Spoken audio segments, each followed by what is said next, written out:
News now from Jamaica. Prime Minister Andrew Holness says more resources will be allotted to the investigation of the collapse of a section of the Royalton Hotel in Negril. In a meeting on Wednesday, the Prime Minister said that representatives from his office, the National Environment and Planning Agency NEPA and the National Works Agency NWA will be included in this expanded team. The team will not only investigate the circumstances surrounding Tuesday's structural collapse, they will also be responsible for checking other construction projects in the area to see if they are being built according to local regulatory standards.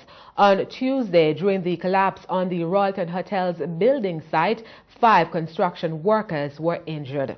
Meanwhile, Senator Cavan Gale, who is also the President General of the Bustamante Industrial Trade Union BITU, is decrying the absence of regulated occupational safety and health practices.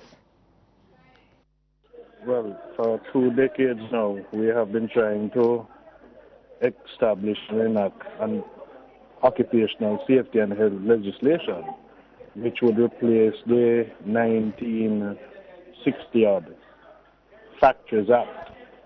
This occupational safety and health legislation has been languishing for some time, and I have made repeated calls for it to be tabled before Parliament and debated and passed.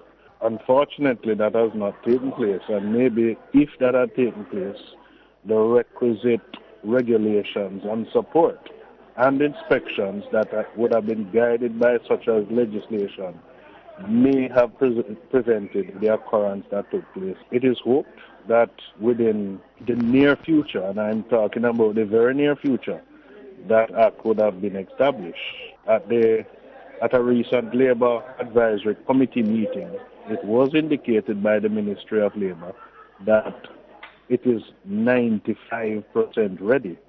But then we weren't advised as to what that 5% unreadiness would have been. And, you know, sometimes the 5% of what is required may outweigh in terms of importance the 95%. So we hope that the legislation would have been passed.